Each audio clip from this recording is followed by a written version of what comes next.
네, 샬롬. 안녕하세요. 야, 오늘 밥 맛있게 드셨나요? 네. 무지무지 더운데, 예, 시원한 곳에서 하나님께 예배 드리니 우리는 얼마나 좋아요. 에어컨 값 안 들어가고. 집에서는 밤에만 틀면 되잖아요. 네.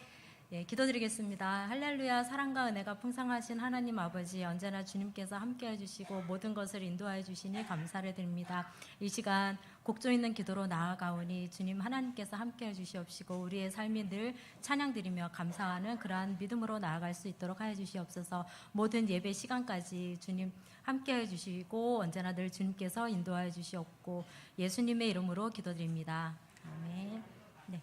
네, 하나님께 찬양 드리시면서 모든 더위를 날려버리시고 오직 하나님만을 바라보며 찬양 드리기 원합니다. 빛의 사자들이여 온 세상 위하여 찬양 드립니다.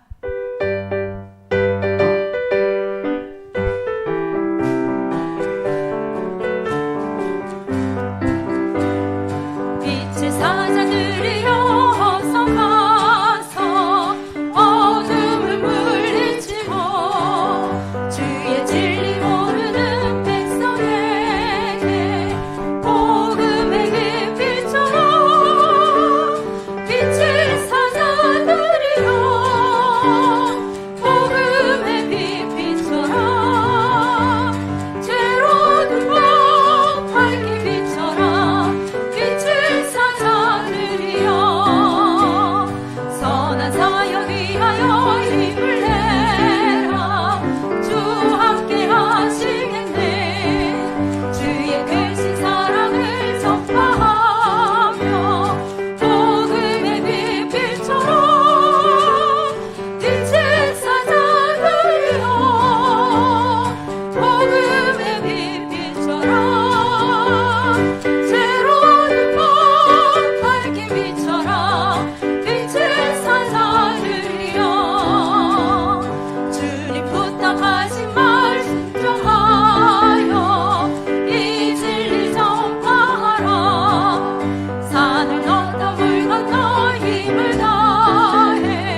천성을 향해 가는 성도들아 찬양드립니다.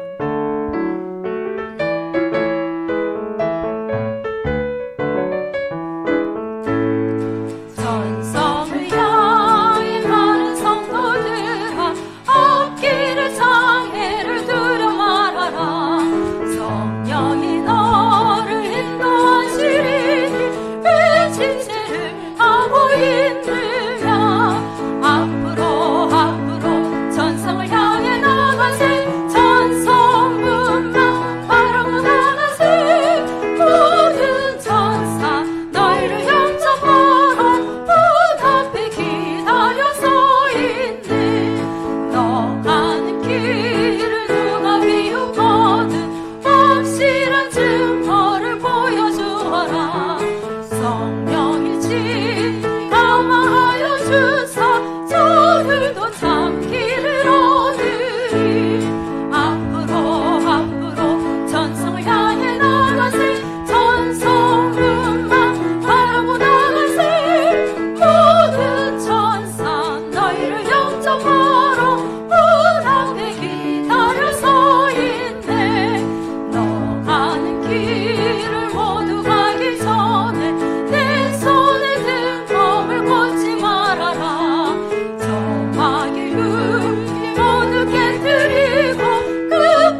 감사하며 기도하기를 원합니다.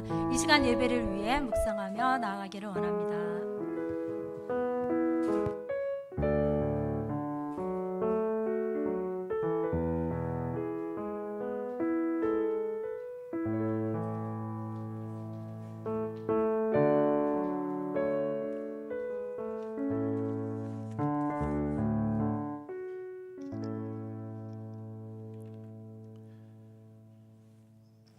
거룩하신 하나님, 무더위 가운데도 또 허락하신 주일, 주님께 예배하며 주님의 은혜와 사랑과 은총의 자리에 나아가도록 이끌어 주셔서 감사합니다.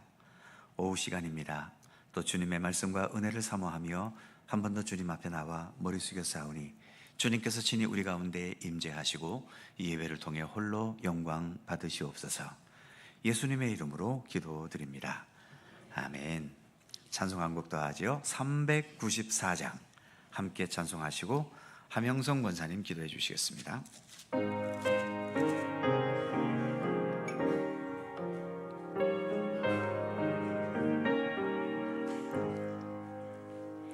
이 세상의 친구들 나를 버려도 나를 사랑하느니 예수뿐일세. 예수 내 친구 날 버리지 않네. 온천지는 면해도 날 버리지 않네. 검은 구름 덮이고 광풍이 일어도 예수 나의 힘 되니 겁낼 것 없네. 예수 내 친구 날 버리지 않네.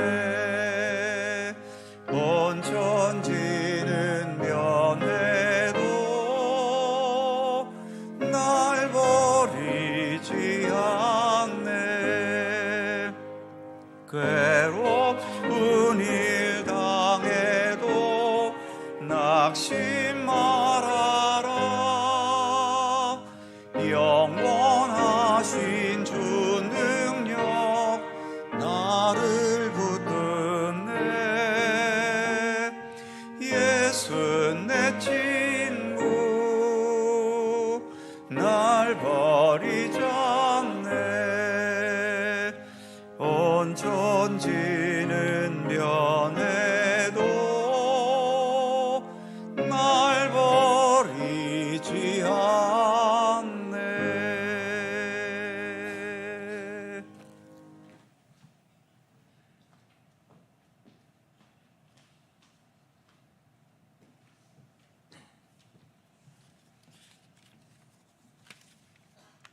우주 만물의 주인 되시는 하나님 아버지, 복된 주일 예배의 자리로 나올 수 있도록 지켜주시고 인도하여 주시니 감사합니다. 예배를 통해 큰 은혜를 체험하고 참된 회개가 이루어지길 소망합니다. 우리의 영혼이 새롭게 소생되며 사랑과 삶으로 중보의 손을 높이 드는 성도들로 거듭나게 하시며 교회를 든든히 지켜나가며 전도의 사명을 잘 감당하게 하옵소서. 이 민족을 긍휼히 여겨주시고 갈등과 분열의 벽을 헐어 용서와 화합을 이루게 하옵소서. 수해로 어려움 당한 이웃과 북녘 땅 동포들과 기후온난화로 인하여 자연재해와 전염병과 전쟁으로 고통당하는 많은 이들을 위해 기도합니다. 하나님의 사랑과 긍휼과 자비와 위로를 간절히 구합니다. 2023년 유치부와 아동부의 여름 성경학교와 중고등부와 대학 청년부의 비전 선교지 순방을 위해 기도하며 준비합니다. 헌신하는 손길들과 기도와 물질로 후원하는 마음들이 하나님 보시기에 아름답기를 원합니다.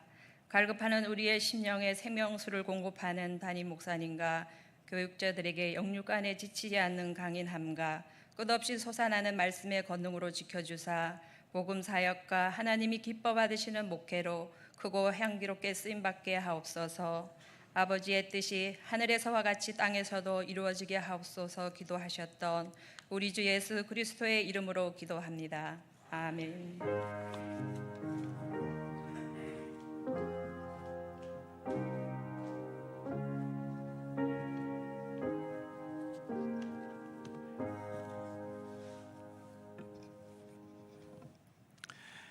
성경 말씀 함께 보지요. 신약 마태복음 18장 1절입니다. 신약 성경 29면 마태복음 18장 1절에서 14절까지의 말씀입니다.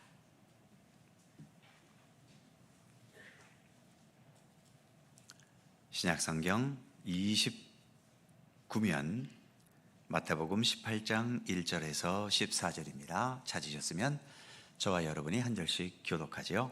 제가 먼저 1절 읽겠습니다. 그때의 제자들이 예수께 나와 이르되 천국에서는 누가 크니이까? 이르시되 진실로 너희에게 이르노니 너희가 돌이켜 어린아이들과 같이 되지 아니하면 결단코 천국에 들어가지 못하리라.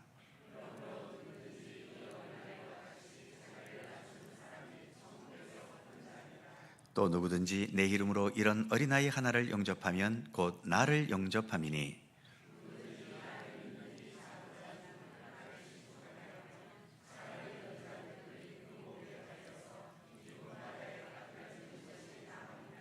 실족하게 하는 일들이 있음으로 말미암아 세상에 화가 있도다. 실족하게 하는 일이 없을 수는 없으나 실족하게 하는 그 사람에게는 화가 있도다.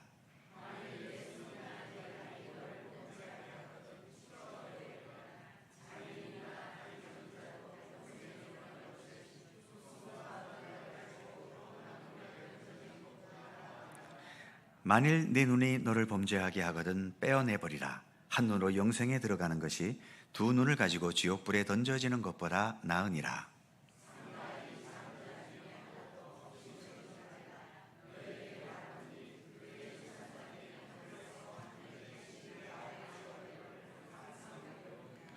너희의 생각에는 어떠하냐? 만일 어떤 사람이 양 100마리가 있는데 그 중에 하나가 길을 잃었으면 그 99마리를 산에 두고 가서 길 잃은 양을 찾지 않겠느냐?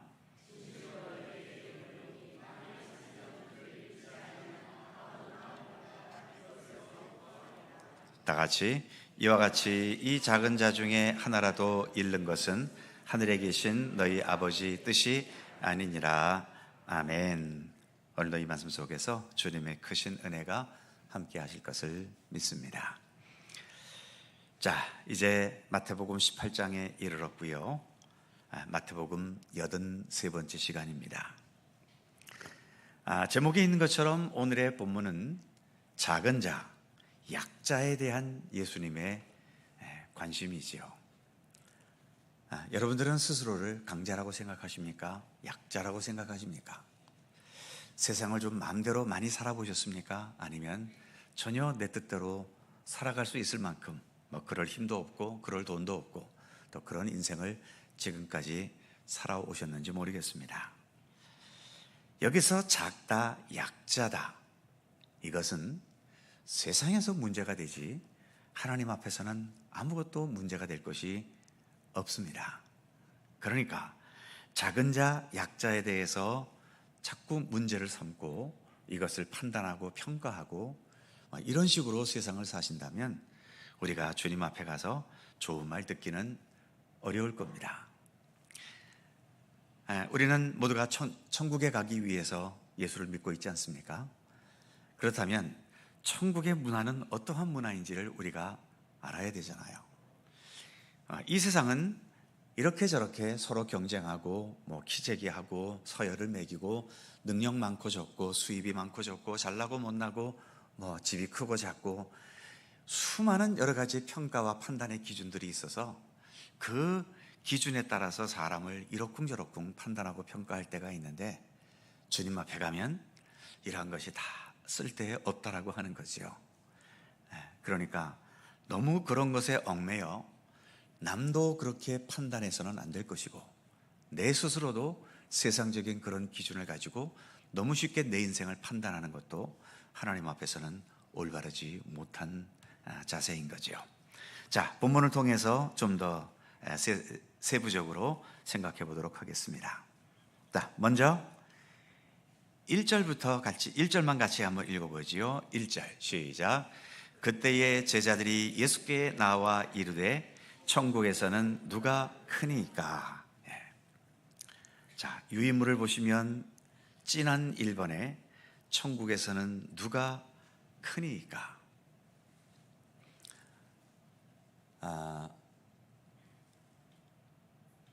대답도 잘해야 되지만 질문도 잘해야 되는 겁니다. 또 공부 얘기하면 또 짜증나실 분들이 계신데, 저도 공부를 잘한 사람은 아니지만 공부에 대해서 이제 항상 주장하는 사람들의 이야기가 누가 공부를 잘하는 사람인가? 그것은 질문을 제대로 할 줄 아는 사람이 진짜 공부를 잘하는 거랍니다.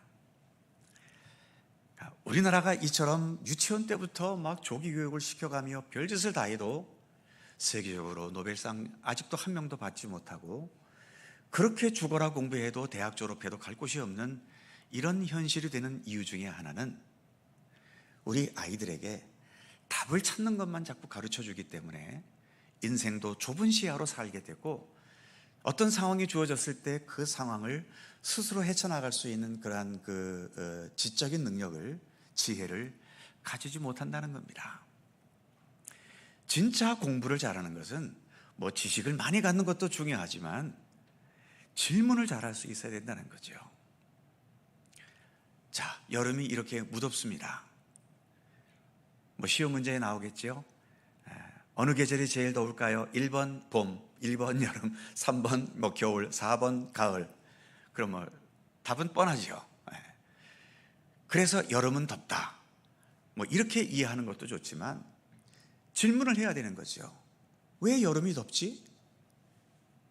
왜 여름에는 다른 계절에 비해서 이렇게 뜨겁고 또 뭐 비도 많이 오고 도대체 왜 이러는 거지?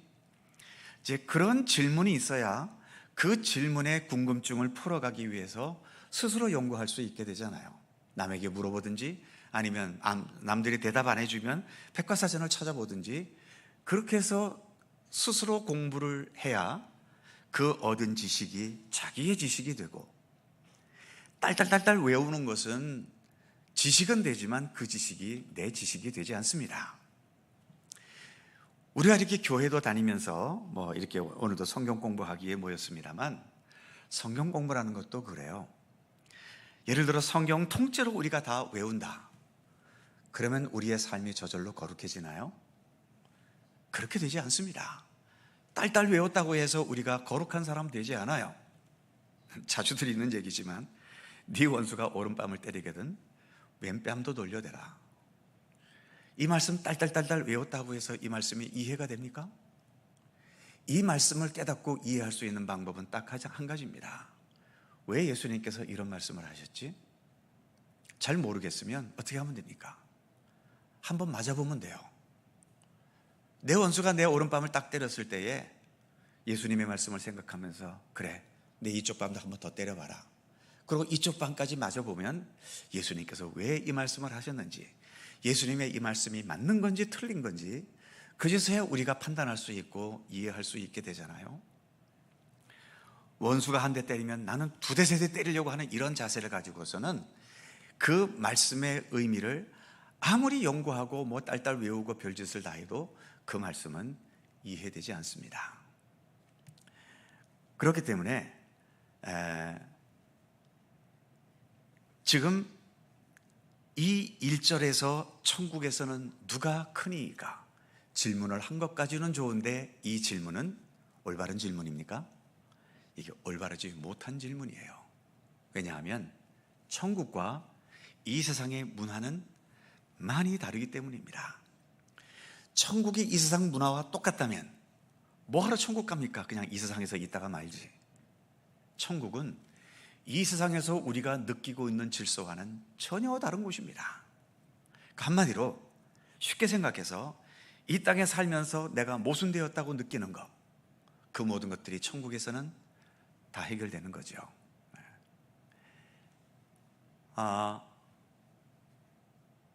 천국에서는 누가 크니까, 이 세상에서는 누가 크느냐가 굉장히 예민한 문제입니다. 왜 아이들이 그렇게 죽어라고 공부를 합니까? 또 어른들은 왜 그렇게 죽어라고 힘들게 돈을 벌까요? 다 남들에게 크다는 소리를 듣고 싶어서입니다. 크다는 소리를 들어야 내가 잘했고, 내가 성공했고, 내가 능력이 많고, 그것이 다른 사람들에게 인정되기 때문에 그렇게 인정받고 싶은 마음에 이처럼 큰 자가 되기 위해서 우리는 별짓을 다 하는 거죠. 정상적인 방법으로 커지지 못할 것 같으니까 사람들이 범죄를 저지르는 겁니다. 돈을 빼돌리고 훔치기도 하고 강제로 빼앗기도 하고 수많은 부정과 부패와 또 여러 가지 비리를 저지르기도 하고, 다 이 모든 것들이 많이 가져서 높아지고 커지기 위한 우리 인간의 욕망에서 비롯된 것 아닙니까? 천국도 그런 욕망으로 살아야 되는가? 누가 큰가? 그래서 천국에서도 네가 크냐 내가 크냐 경쟁하면서 그래서 살아야 되겠습니까? 천국은 그런 곳이 되어서는 안 되지요. 그러니까 이 질문 자체는 아주 잘못된 질문입니다. 그러니까 제자들이 물은 질문이잖아요. 제자들끼리도 다른 성경에 보게 되면 제자 중에 누가 크냐, 그 12명을 놓고도요, 거기서 또 서열매김을 하고 있어요. 누가 1등, 누가 2등 하면서 말이죠. 그러니까 예수님이 얼마나 화가 나셨겠습니까? 얼마나 그들에게 하나님의 나라에 대해 가르치셨는데 여전히 하나님 나라의 그 평화와 하나님 나라의 평등과 하나님 나라의 정의와 하나님 나라의 그 섬김과 정직과 이러한 것에 대해서는 관심이 없고, 누가 1등하나, 누가 천국 가면 또 천국에서 높은 자리에 올라가나, 이렇게 관심을 갖고 있으니 예수님께서도 이런 질문을 들으셨을 때에 좀 답답하기도 하셨을 겁니다. 자, 이 질문에 대해서 그 다음 2절을 볼까요? 2절에서부터 5절까지입니다. 4개의 절 같이 읽죠. 시작. 예수께서 한 어린아이를 불러 그들 가운데 세우시고 이르시되 진실로 너희에게 이르노니 너희가 돌이켜 어린아이들과 같이 되지 아니하면 결단코 천국에 들어가지 못하리라. 그러므로 누구든지 이 어린아이와 같이 자기를 낮추는 사람이 천국에서 큰 자니라. 또 누구든지 내 이름으로 이런 어린아이 하나를 영접하면 곧 나를 영접함이니. 자, 예수님의 대답이죠. 유인물을 보시겠습니다. 가로 1번 보시면 크고 작음에 얽매이는 현실, 우리의 현실은 어쩔 수 없습니다. 예를 들면 재물, 지위, 능력, 외모, 때로는 아파트, 학력, 때로는 또 자동차, 이런 것들이 다 크고 작음을 과시하려고 하는 그런 다 수단과 도구들이 되고 있죠. 그러나 두 번째, 천국은 크고 작음의 비교가 무의미한 곳이다. 왜 무의미할까요? 예수님의 대답이 무엇이었죠? 밑에 보시면 동그라미 1번, 어린아이와 같이 되지 아니하면. 오늘날에는 애들이 집에서 왕입니다만 어쩌면 어린이날이 필요 없는 이제 시대가 됐어요. 날마다 어린이날인데 그런데도 또 어린이날이 있으면 또 그날이라고 또 돈 더 줘야 되고 또 어디 좋은 데 데리고 가야 되고 그렇기도 합니다만, 지금의 시대니까 어린이들이 이렇게 대접을 받지, 예수님 당시에는 어린아이들은 그 인구조사에도 들어가지도 않았습니다. 대부분 가난한 집은 애들은 그냥 어디 가서 밥벌이 더 해오는, 그래서 어릴 때부터 남의 밑에서 일을 하거나, 지금도 아프리카 같은 그 빈곤 국가에서는 그러잖아요. 애들이 이제 3살, 4살밖에 안 됐는데도 학교에 가는 것이 아니라 유치원에 가는 것이 아니라 어디 일하는 데 가서 남 밑에 가서 그 어릴 때부터 일을 합니다. 이 당시에 어린아이들의 처지가 그러했던 거지요. 그러니까 예수님께서는 천국이 크고 작은 것이 무의미하다는 겁니다. 왜냐하면 천국의 기준은 높은 사람에게 있는 것이 아니라 가장 낮은 사람에게 천국의 기준이 있기 때문이라는 거지요. 그래서 어린아이 같이 아니하면 결단코 천국에 들어가지 못한다고 말씀하신 겁니다. 자, 볼까요? 1번에 동그라미 1번에 첫 번째 동그라미, 천국의 기준. 어린아이 같지요? 어린아이 같지 아니하면 그냥 못 들어가는 게 아니라 결단코 못 들어갑니다. 그래서 어찌 보면 사회적으로 가장 낮은 위치에 있는 그러한 사람들을 너무 쉽게 보고 우습게 여기고, 아이고 저런 사람 어떻게 저런 인생을 살아가나, 이런 식으로 우리가 쉽게 생각한다면 이 말씀에 의하면 결단코 천국에 들어가기 어렵습니다. 그리고 4절 말씀, 아까 우리가 읽었듯이 누구든지 이 어린아이와 같이 자기를 낮추는 사람이 천국에서는 크다. 그러니까 천국은 자기를 낮추는 곳입니다. 자꾸 자기 잘난 척하고 자기 어떤 좋은 것 과시하려고 하고 이런 욕망이 있는 사람들은 천국에 가기 어렵다는 거죠. 천국에 가도 천국이 내게는 천국이 아니에요. 제가 늘 말씀드리잖아요. 천국은 가는 게 문제가 아니라고요. 천국 가서 그 천국의 문화를 적응하지 못하면 우리는 천국이 우리에게는 지옥이 되는 거예요. 보세요. 자기를 낮추는 자가 천국에서는 높대요. 그런데 이 땅에서 뭔가 과시하려고 하고 잘난 척하고 내가 남보다 뭐가 우수하다는 이런 거 드러내고 싶어 하는 사람이 천국에 가서, 그런데 천국은 그런 게 하나도 안 통해. 그 세계를 적응할 수 있을 것 같습니까? 또 제가 아동부 때인가 그런 선생님으로부터 그런 설교를 들었어요. 천국과 지옥에 다른 것이 있는데 천국은 팔이 뻗어서 이게 굽혀지질 않는데요. 지옥은 이게 안으로 굽혀지고. 그러니까 왜 이게 천국인가? 그래서 천국은 자기가 자기 밥을 먹을 수가 없어요. 그러니까 밥을 먹으려면 내가 남을 떠주든지 남이 나를 떠주든지, 이게 천국의 문화라고 하는 거죠. 반면 지옥은 안으로 굽기 때문에 그냥 오로지 내 것만 챙기고 내가 먼저고 내가 먼저 챙겨야 되고, 그러니까 먼저 챙기기 위해서 치고받고 싸우는 곳이 지옥이라는 거죠. 천국은 내가 못 먹으니까 자 우리 밥 먹자 그러면 서로 먹여주는 것, 이것이 천국이라고 하는 겁니다. 그러니까 팔은 안으로 굽는다고 하는데 이 땅에 사는 날 동안 팔을 자꾸 펴는 연습을 하셔야 천국에 가서도 행복하게 지내지, 날마다 안으로 굽히기만 하고 살다가 천국 가서 뻗은 팔로 이렇게 살려고 하면 이거 얼마나 힘들겠어요. 그래서 다시 한번 말씀드리지만 천국은 가는 것도 중요하지만 또 가는 것만 문제가 아니라 천국에 가서 제대로 살 수 있는 게 중요하지 않습니까? 그 천국에서 제대로 살 수 있는 연습은 이 땅에서 해야 되는 겁니다. 이 땅에서 낮아지기를 연습하고 섬기려고 하고 또 따뜻하게 살려고 하고 진실하게 살려고 하고 나보다 남을 낮게 여기려 하고, 그런 삶을 우리가 교회 생활을 통해서도 훈련을 하고 또 일상생활 속에서도 조금씩이라도 자꾸 훈련하는 이러한 과정이 쌓여가면서 우리가 언제 어느 때 천국에 이르러도 정말 그 천국이 나에게 진정한 천국이 될 수 있는 거죠. 자, 그래서 자기를 낮추는 자가 천국에서는 크다. 그러면서 아까 읽었던 5절 말씀, 동그라미 2번이죠. 유인물에서는 이런 어린아이 하나를 영접하면 그게 나 예수를 영접하는 것이다. 자, 여기서 영접이라고 하는 말, 첫 번째 동그라미 보시면 요한복음 1장 12절에 영접하는 자, 곧 그 이름을 믿는 자들에게는, 그래서 요한복음에서는 영접이라는 말과 믿는다는 말이 동일하게 쓰여지고 있다는 거죠. 그래서 그 밑에 동그라미 두 번째 보시면 믿음은 그것이 나와 일치될 때 가능한 거죠. 믿습니다라고 할 때에 그것이 나와 일치돼야 믿지, 나와 일치되지 않는데 믿을 수 있습니까? 그래서 믿음은 그것과 나와 일치될 때 가능한 거죠.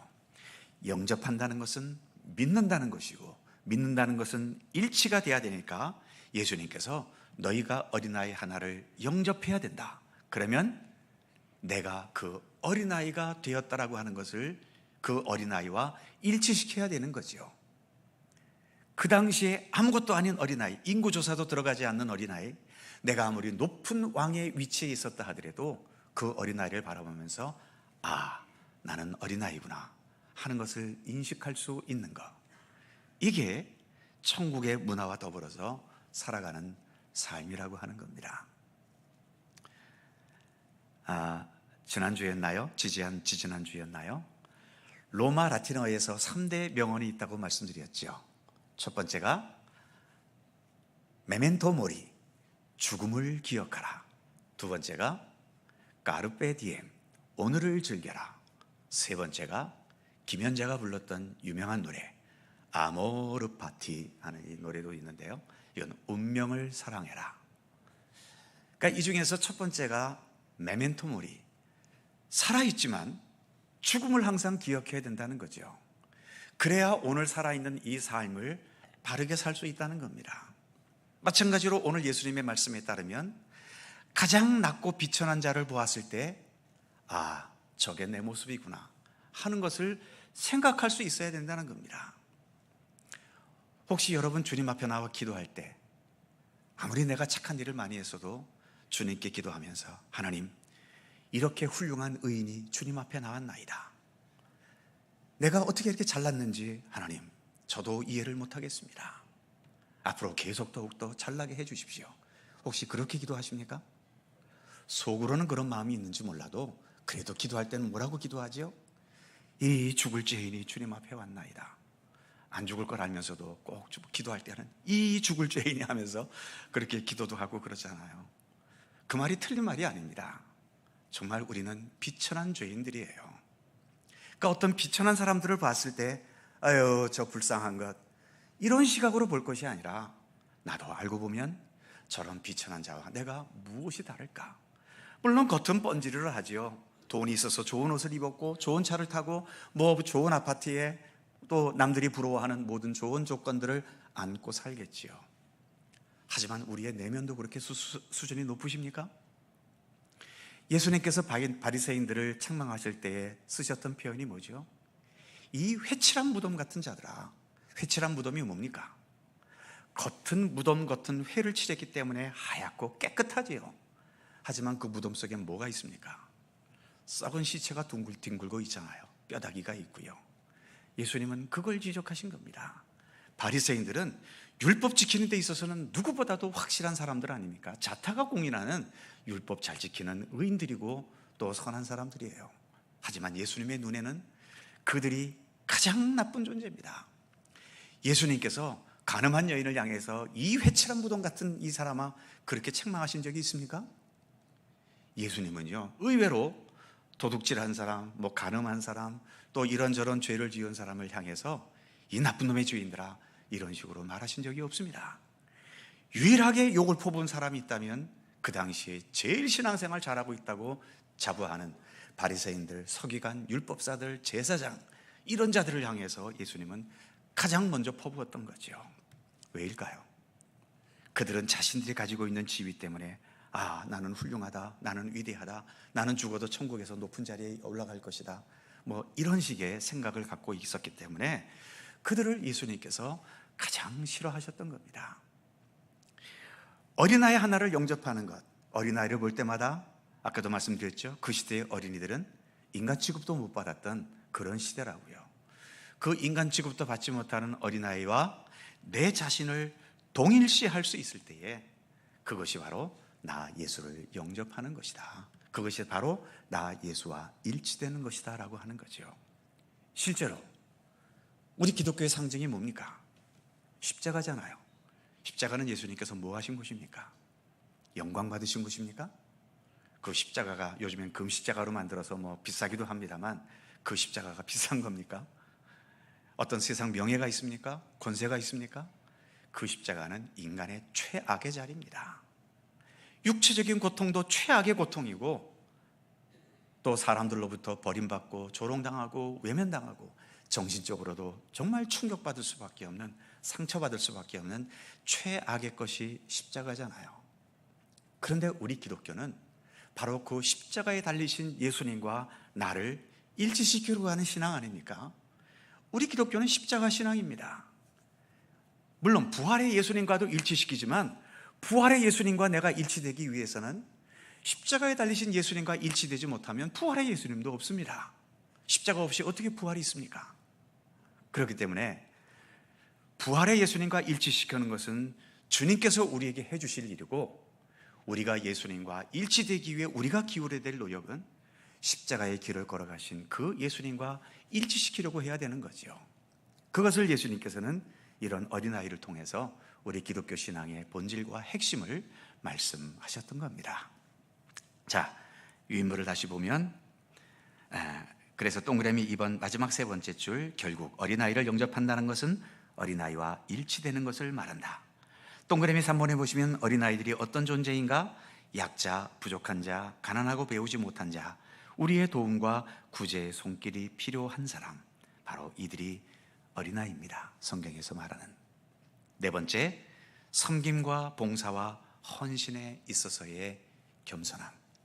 그래서 기독교 신앙은 늘 겸손함이 그 바탕이 되어 있어야 한다는 거죠.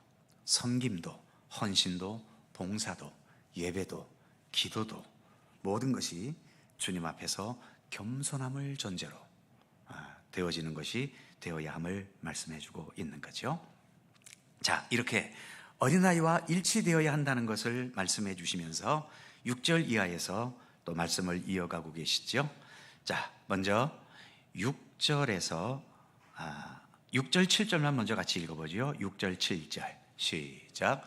누구든지 날 믿는 이 작은 자 중 하나를 실족하게 하면 차라리 연자 맷돌이 그 목에 달려서 깊은 바다에 빠뜨려지는 것보다 나으니라. 실족하게 하는 일들이 있음으로 말미암아 세상에 화가 있도다. 실족하게 하는 일이 없을 수는 없으나 실족하게 하는 그 사람에게는 화가 있도다. 그렇죠?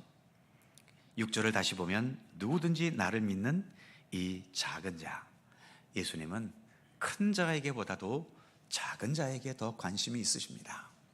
물론 예수님은 큰 자나 작은 자나 차별 없이 똑같은 사랑을 베푸시는 우리 주님이십니다만, 어떤 시각에서 예수님이 누군가를 편애하셨다면 누구를 편애할까요? 큰 자를 편애하십니까? 작은 자를 편애하십니까? 주님은 작은 자를 편애하십니다. 아까도 나오는 12절인가요? 양 100마리가 있는데 한 마리가 길을 잃었다. 이 목자는 어떻게 하죠? 99마리를 두고 그 한 마리를 찾아가는 거예요. 누구를 더 사랑합니까? 지금 멀쩡하게 있는 99입니까? 아니면 작은 자로 전락해버린, 길 잃어버린 그 한 마리 양을 주님은 더 사랑하십니까? 주님은 똑같이 100마리 양을 사랑하시지만 누군가가 길 잃어버린 상태가 되었을 때의 주님의 관심은 그쪽으로 더 가시게 된다는 거죠. 이것을 편애라고 하면 편애라고 말해도 상관은 없을 수도 있겠지만, 어쨌든 그래서 여기서 실족하게 한다. 그렇기 때문에 주님은 나를 통해 누군가가 실족하게 되는 것을 굉장히 싫어하신다는 것을 오늘의 이 말씀이 말해주고 있죠. 자, 유인물을 볼까요? 가로 1번에 보시면 작은 자 중 하나를 실족하게 하면, 동그라미 1번에 보시면 작은 자에 대한 예수님의 관심. 그러니까 우리가 예수를 믿고 따른다면 예수님께서 어디에 관심을 더 두셨는가? 그렇다면 우리도 예수님을 따르면서 예수님께서 관심을 더 두신 곳에 우리도 더 두려는 노력이 있어야 되지 않겠습니까? 특히 2번, 동그라미 2번, 연자 맷돌이 그 목에 달려서 깊은 바다에 빠뜨려지는 것이 나으니라. 예수님께서 이렇게 살벌한 말씀을 하실 분이 아닌데 좀 이게 살벌하지 않습니까? 연자 맷돌을 목에 매달고 깊은 바다에 빠진다. 빠져 죽으란 얘기지요. 그러니까 한 사람의 생명을 실족하게 하는 것이 이처럼 예수님에게서는 굉장히 큰 죄로 예수님은 여기신다는 겁니다. 그래서 유인물에 보시면 동그라미 2번 작대기, 실족하게 하는 죄가 크다는 것입니다. 그리고 7절에 읽었던 것처럼 가로 2번에 보시면 실족해 하는 그 사람에게는 화가 있도다. 그 화가 굉장히 크다는 거죠. 그래서 예수님은 무슨 말씀까지 하셨냐 하면 8절 9절 말씀이죠. 자, 8절 9절 같이 읽습니다. 시작. 만일 내 손이나 내 발이 너를 범죄하게 하거든 찍어내버리라. 장애인이나 다리 저는 자로 영생에 들어가는 것이 두 손과 두 발을 가지고 영원한 불에 던져지는 것보다 나으니라. 만일 내 눈이 너를 범죄하게 하거든 빼어내버리라. 한 눈으로 영생에 들어가는 것이 두 눈을 가지고 지옥불에 던져지는 것보다 나으니라. 예수님께서 이런 말씀까지 하신 겁니다. 혹시 너희 손이 잘못 범해서 누군가를 실족해 했다면 그 손은 찍어버려라. 또 네 발이 누군가를 실족해 하는데 사용됐다면, 발이 아니라 눈이죠. 발도 나오네요. 네 손이나 네 발이나. 또 9절에서는 내 눈이 그렇게 남을 실족해 하는 범죄를 저지르는 도구가 됐다면 그 눈은 빼버려라. 그럴 정도까지 예수님이 말씀하신 겁니다. 그렇다고 진짜 우리의 손을 찢고 우리의 눈을 빼야 되겠습니까? 만일 예수님의 이 말씀대로 한다면 우리의 사진은 남아있을 게 없죠. 다 찍어내도 모자라니까요. 그러니까 그만큼 더 많이 신경을 쓰고 더 이것을 주의하라고 하시는 말씀이지요. 자, 유인물 가로 2번에 보시면, 그래서 동그라미 1번, 손발을 찍어내는 게 더 나을 만큼, 그리고 눈을 빼버리는 게 더 나을 만큼 한 영혼을 실족해 하는 것에 더 주의하라고 말씀하고 계시는 거죠. 그 다음 10절 말씀입니다. 10절 같이 읽죠. 10절 시작. 삼가 이 작은 자 중에 하나도 없인 여기지 말라. 너희에게 말하노니 그들의 천사들이 하늘에서 하늘에 계신 내 아버지의 얼굴을 항상 배옵느니라. 아멘. 자, 없인 여기지 말아라. 약하다고, 부족하다고, 수준이 떨어진다고, 가진 게 없다고, 또 좀 지저분해 보인다고 함부로 그렇게 그 사람의 삶을 업신여기고 평가하지 말라는 거죠. 그러면서 예수님께서 10절 후반부에 그들의 천사들이 하늘에서 하늘에 계신 내 아버지의 얼굴을 항상 뵙는다는 겁니다. 우리가 보기에 그 비천에서 쓸모없이 살아가는 인생 같아도 하나님께서 그들을 보호하시는 천사를 보내주고 계신다는 거죠. 자, 유인물을 다시 보시면 밑에 마지막 줄이죠. 가로 3번, 작은 자 중 하나도 없인 여기지 말라. 동그라미 1번, 그들의 천사, 바로 약자들에게도 하나님께서 보내신 천사가 있다는 것입니다. 그래서 뒷페이지 넘어가시면 동그라미 2번, 이 세상이 생각하는 약자의 개념과는 전혀 다르다라고 하는 겁니다. 우리가 이 땅에 살고 있기 때문에 주님께서 이렇게 말씀하셔도 우린 여전히 이 세상에서의 개념인 강자와 약자를 그 개념에서 벗어나기는 어렵겠지만, 그럼에도 예수님께서 하신 이러한 말씀이니만큼 진정 주님께서 소중히 여기시는 그런 약자에 대한 우리 주님의 마음, 그것을 우리가 더 공감하고 더 배워갈 수 있어야 하는 거죠. 자, 그 다음 이제 12절에서 14절이죠. 우리가 잘 아는 말씀인데요. 같이 읽죠. 12절에서 14절 시작. 너희 생각에는 어떠하냐? 만일 어떤 사람이 양 100마리가 있는데 그 중에 하나가 길을 잃었으면 그 99마리를 산에 두고 가서 길 잃은 양을 찾지 않겠느냐? 진실로 너희에게 이르노니 만일 찾으면 길을 잃지 아니한 99마리보다 이것을 더 기뻐하리라. 이와 같이 이 작은 자 중에 하나라도 잃는 것은 하늘에 계신 너희 아버지의 뜻이 아니니라. 그렇죠? 너희 아버지의 뜻이 아니다라고 말씀합니다. 자, 유인물을 보시면 3번 가로 1번에 보시면 인간과 짐승의 차이가 있습니다. 동그라미 1번에 보면 새끼의 새에게 모이를 주는 새, 어미는 누구에게 제일 먼저 모이를 줄까요? 거기 있는 것처럼 적극적으로 달려주는 새끼에게 새는 먼저 모이를 줍니다. 그러다 보니 가장 약한 새는 먹을 기회를 잃고 말지요. 그래서 때로는 죽습니다. 또 마찬가지로 동그라미 2번, 돼지나 개가 어미 젖꼭지 수보다 더 많은 새끼를 낳았을 때 어떻습니까? 가장 약한 새끼는 계속 밀려나서 어미의 젖을 먹지를 못합니다. 그래서 결국 또 죽고 마는 거죠. 사람이 돌보지 않으면 결국 죽게 되고 마는 겁니다. 이게 짐승의 세계입니다. 짐승의 세계는 일단 살아남는 게 먼저이기 때문에 먼저 강한 자를 자꾸 먼저 그에게 모든 것을 집중해 주는 것이 짐승의 세계지요. 그러나 동그라미 3번, 인간은 가장 약하다고 해서 그 자식을 버립니까? 얘는 이 땅 살아봐야 제대로 못 살아. 그래서 그 아이를 그냥 갖다 버려야 되겠습니까? 인간은 그런 존재가 아닙니다. 오히려 그 자식이 약하기 때문에 더 강한 사랑의 의지로 그 아이를 끝까지 책임지려고 하는 것이 바로 부모의 마음 아닙니까? 그래서 예수님도 바로 그러한 마음이다라고 하는 겁니다.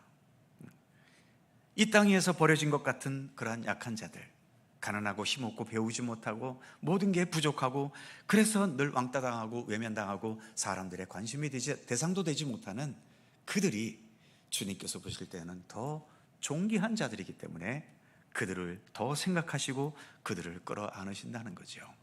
그런 주님의 안목을 우리가 예수 그리스도를 따라가는 사람으로서 그 안목을 가질 수 있어야 한다는 겁니다. 자, 마지막으로 가로 2번, 인간의 이성과 합리적 사고를 뛰어넘는 하나님의 사랑입니다. 하나님의 사랑은 그래서 우리 인간의 판단, 합리적인 생각, 이 모든 것들을 뛰어넘죠. 그런 주님의 사랑을 깨달았던 사람들이 만드는 찬송이 있죠.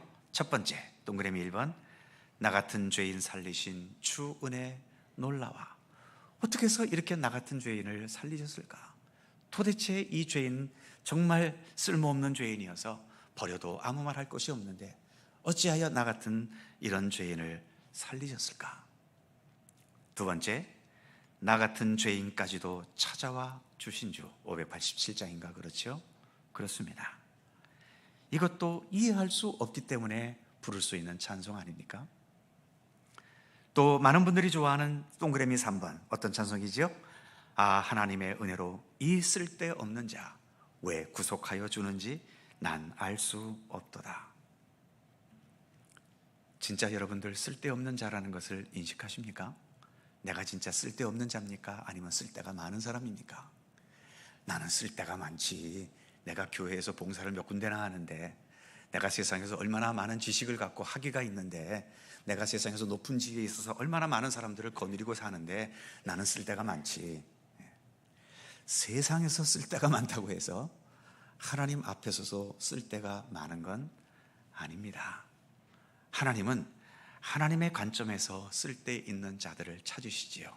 그런데 의외로 하나님께 쓸데가 있는 사람은 이 땅 위에서 나는 정말 쓸데없는 사람입니다 라고 하는 것을 진실하게 고백할 수 있는 사람, 입으로만이 아니라 정말 내가 내 삶을 돌이켜 볼 때에 정말 어떻게 해서 나 같은 죄인을 주님께서 구원하셨나, 왜 아무 쓸모도 없는 나를 이렇게 하나님의 자녀로 삼으셔서 믿음의 길을 걷게 하시나, 이것을 진정 가슴으로 느끼며 그래서 주님께 감사할 수 있는 그런 사람들이 하나님께서 쓰실 때에 정말 쓸데 있는 사람인 겁니다. 그런 면에서 이 310장이죠. 아, 하나님의 은혜로 이 쓸데없는 자 왜 구속하여 주는지 난 알 수 없도다. 정말 이 찬송이 입으로만의 찬송이 아닌 우리 가슴 깊은 곳에서 우러나오는 찬송이 될 수 있었으면 좋겠습니다. 낮은 자들을 쳐다보기 이전에 주 앞에서 내가 얼마나 미천한 자인가, 그것을 제대로 깨닫는 것이 우리 기독교 신앙을 가는 데 있어서는 굉장히 중요하다는 것을 언제나 잊지 않으시기 바랍니다. 기도하겠습니다. 거룩하신 하나님, 누가 천국에서 큰가? 지금도 우리는 여러 사람과의 이런저런 비교와 또 경쟁 속에서 오늘도 살아가고 있습니다. 심지어는 우리가 같은 교회 안에서 이렇게 믿음의 길을 걸어가고 있지만 여전히 서로 간의 비교와 또 어떤 서열 다툼과 또 누가 여기서 더 인정을 받는가 하는 이러한 시각을 여전히 벗어버리지 못할 때도 있습니다. 그러나 주님께서 우리를 바라보시는 안목은 우리의 이러한 안목과는 전혀 다르다는 것을 좀 더 깊이 깨닫게 해 주시옵소서. 먼저 하나님 앞에 진실하게 겸손할 수 있게 하시고 그 겸손의 도리를 제대로 알아서 나를 볼 때 또 다른 사람들을 볼 때에도 어떤 세상적인 안목이 아닌 주님께서 소중하게 여기시는 그러한 안목으로 서로 바라볼 수 있게 하시고 서로 대할 수 있게 하시고, 그래서 믿음의 공동체인 교회가 주님의 사랑과 따뜻함과 또 그 넉넉하고 따뜻한 가슴으로 더 아름답고 주님의 사랑으로 뭉쳐지는 진정한 사랑과 평화의 공동체가 될 수 있도록 우리 하나님 함께 해 주시옵소서. 우리 마음에 더욱더 예수님의 마음을 허락하여 주시옵소서.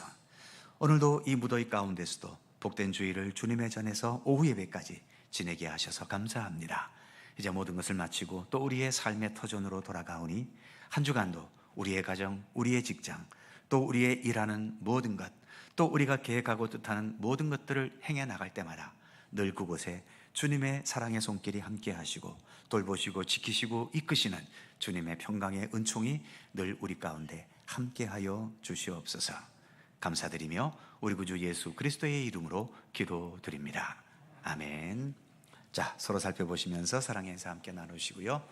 한 주간 건강하게 행복하게 복되게 지내시기 바랍니다.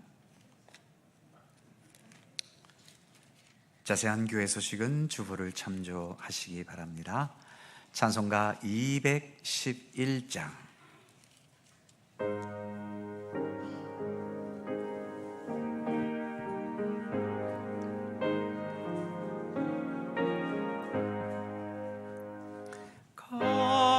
값비싼 향유를 주께 드린 막달라 마리아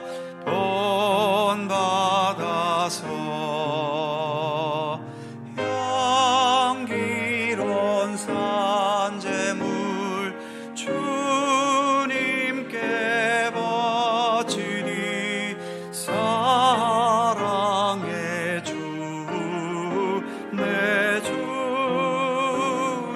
주님께 연약한 자에게 힘을 주고 어두운 세상에 빛을 비춰 성실과 인내로 내 형제 이끌리 사랑의 주 내 주님께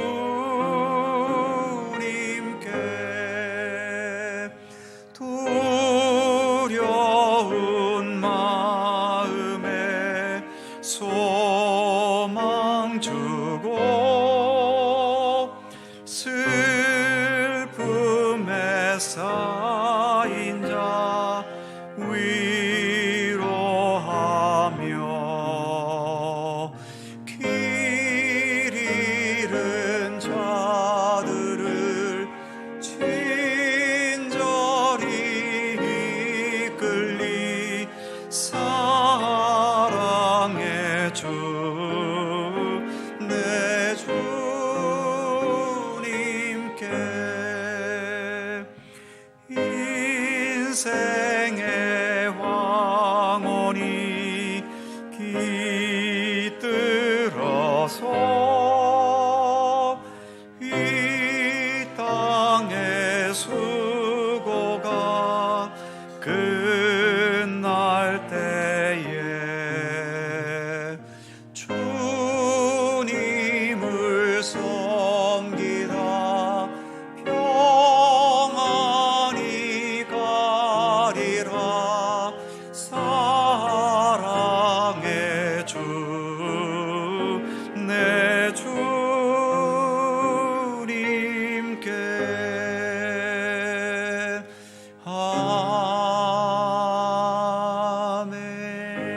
아멘. 우리 구주 예수 그리스도의 은혜와 아버지 하나님의 넓고 크신 사랑하심과 성령님의 교통하심과 인도하심과 함께 하심이 예수님의 마음, 예수님의 안목, 또 예수님께서 가지신 그 예수님의 가치관, 예수님의 모든 것들을 우리가 온전히 배우고 따르고 익히고 그것을 나의 것으로 삼아가는 참된 경건의 노력을 오늘도 변함없이 기울여 나가기를 소원하는 주의 사랑하는 모든 백성들 가운데 언제나 함께 하시기를 간절히 축원하옵나이다. 아멘.